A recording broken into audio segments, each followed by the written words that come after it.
I guarantee you, if you do these tips in these orders, get what you need to get, your wash and go will be bomb.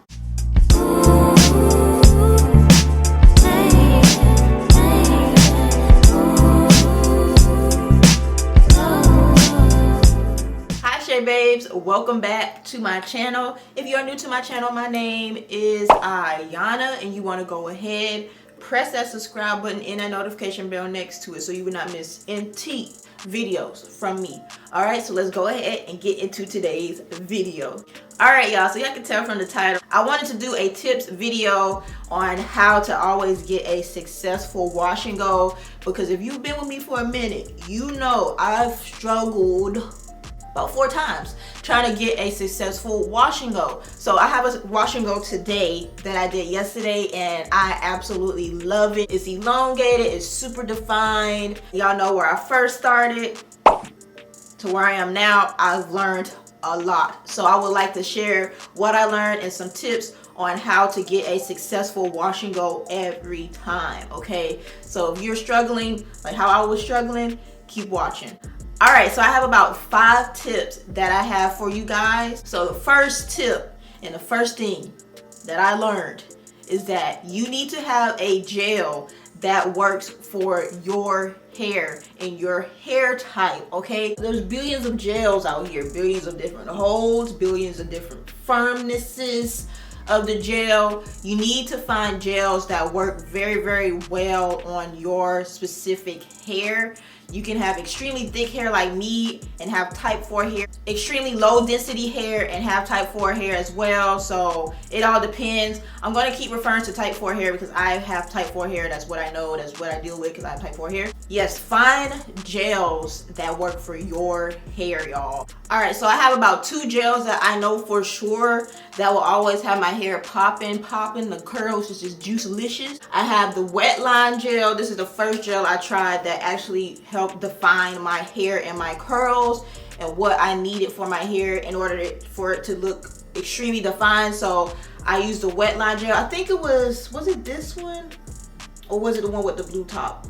I forget, but I use the wet line gel too sometimes to help define my hair and get it how I want it to be. Like, I want my hair to be defined and I want it to also be stretched a little bit. With the wet line, my hair does shrink up a lot more than the other gel I'm about to share with you guys, but the wet line really does define my hair out and how I want it to look. It's not a fluffy wash and go. I like my wash and goes to be more defined and it'll get fluffier throughout the week, because I need my gels to have like a cast or like a extremely hard hold for my curls personally for a wash and go, because if it does not, my hair is gonna be gone within 2 days. I need gels that have a firm hold to them and has a cast that is extremely hard. The other gel that I recently and accidentally started using was the Lemongrass Hold It Styling Gel. This is a gel I actually use for this wash and go, and I absolutely love this gel. I just uploaded a video on how I got this wash and go using this gel, so go check out that video. It should be up already.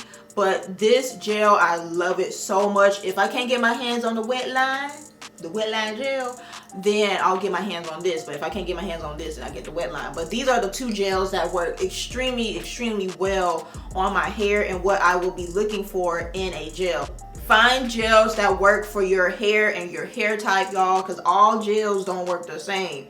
All gels do not work the same. All gels do not work the same, okay? So find a gel that is perfect and you know your hair loves it every time you use it. Your hair and your curls are popping, locking, and all that stuff. Get a gel that works well for your hair. Alright, my second tip for you guys is find a technique that works for you in your hair. So when I first started trying to do a wash and go, I tried the dim brush technique, y'all. That's not for me.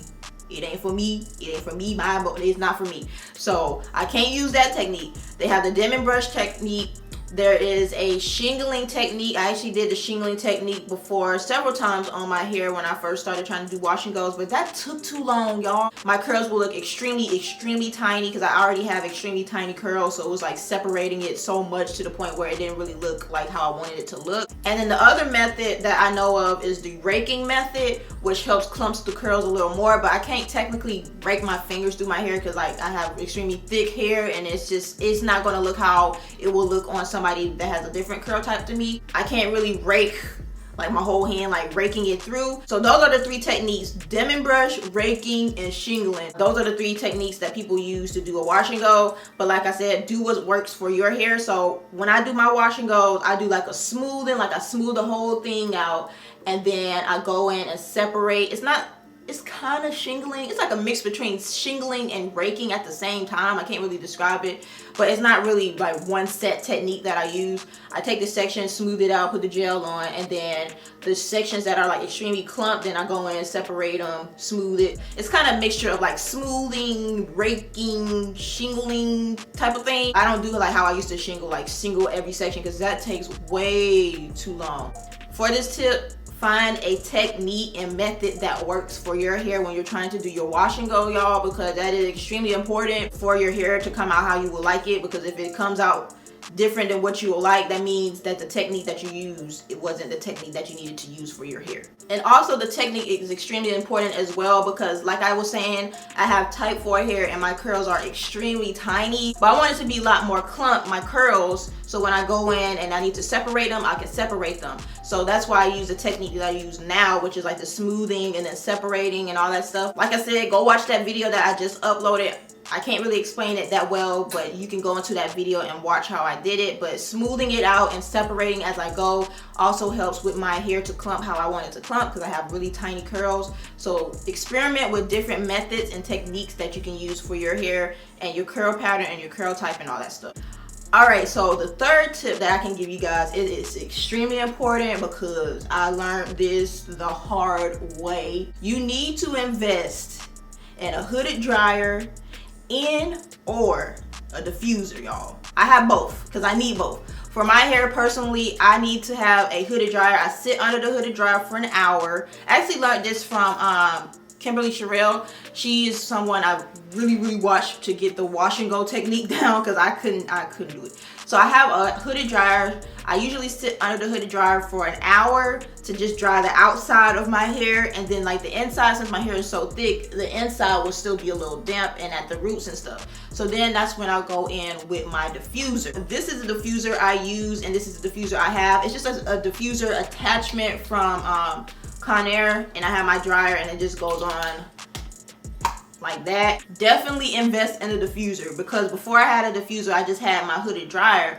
but then the inside of my hair would still be wet because the hooded dryer only can do so much. You can't really get inside of the hair, especially if you have extremely thick hair like me.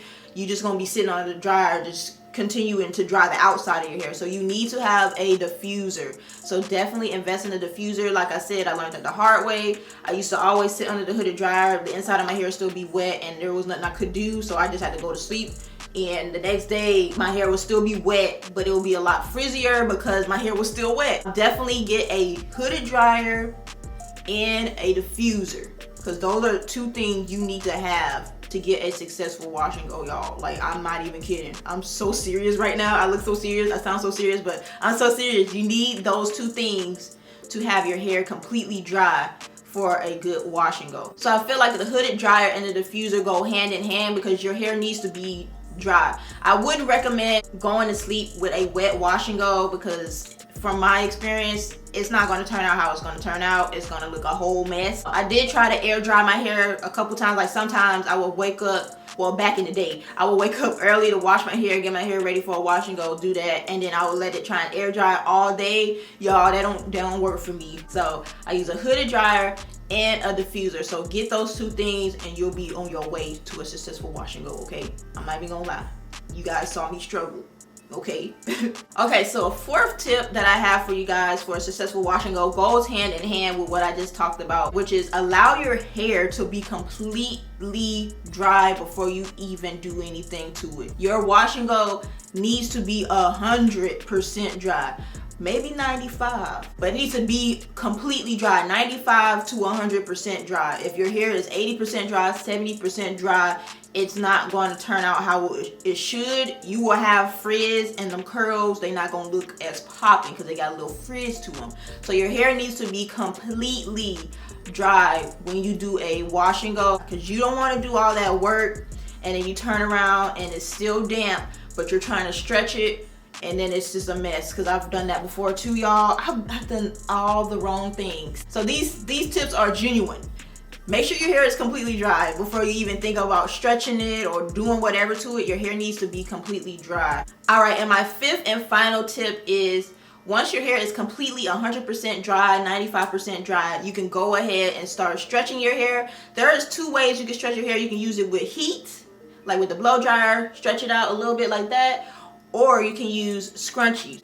So I actually bought these, I think they're satin scrunchies off of Amazon. So I've been trying to use these as well to help stretch out my wash and go, because I don't like to use so much heat all the time trying to stretch it out, because I know that's not good for your hair. Once your hair is completely dry, stretch it out using a blow dryer, or you can use a satin scrunchies along the length of your hair. But I also have a video I already created last year showing you guys how I stretch my hair using a hair dryer. So I will have that video down below. So this tip is definitely important because you want to have your wash and go shaped a certain way. I personally don't have my hair cut in a certain way. My hair, it's just so weird, y'all. The hair around my ear grows a lot longer for some reason. It doesn't shrink up as much as the front of my hair or the back of my hair. So I have to shape my hair in a way for it to look, you know, good. So I use a hair dryer most of the time to help stretch it out, stretch the back of my hair out and everything, so my hair can look a lot more uniform in a wash and go state. So once your hair is completely dry, go ahead and stretch it out using a blow dryer,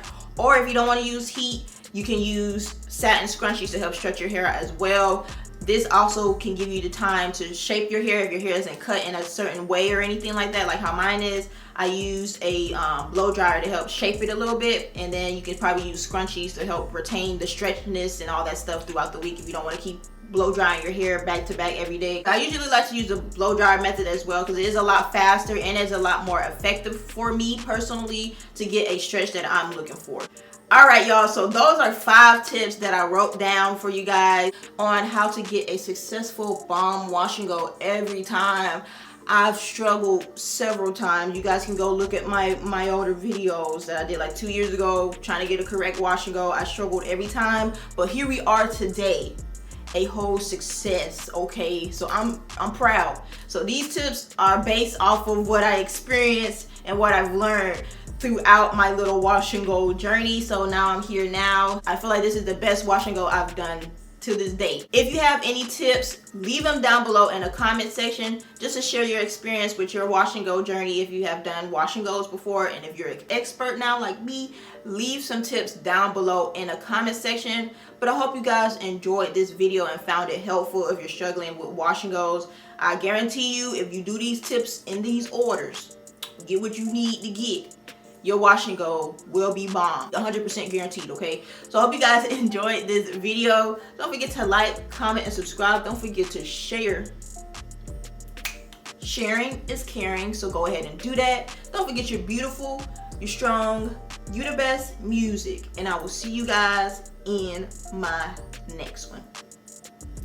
My name is Iyana LeShea, and I am the creator, the owner, and illustrator for Iyana LeShea Illustrations. I started Iyana LeShea Illustrations back on October 25th, 2019. I create my own illustrations for t-shirts, sweatshirts, wall decor, poster prints, and more things to come when I expand my catalog. I'm not going to tell you yet, but it's a bunch more to come. I aim for my illustrations and my brand to empower, encourage, and inspire our Black community out here, y'all. We really need this. Some deals that I have on my shirts and products on my site right now is if you sign up for the newsletters, you will receive 10% off your first order. And also when you sign up for the newsletter, you'll be in the know about when I launch new products, when I launch new designs, what's new to come, early bird access to the new designs. details on how I came up with a specific design or a specific collection, and you'll also get some exclusive deals on the newsletter. So make sure you go check out my website and my brand at www.IyanaLeSheaIllustrations.com, and I'll see you guys over there rocking your gear.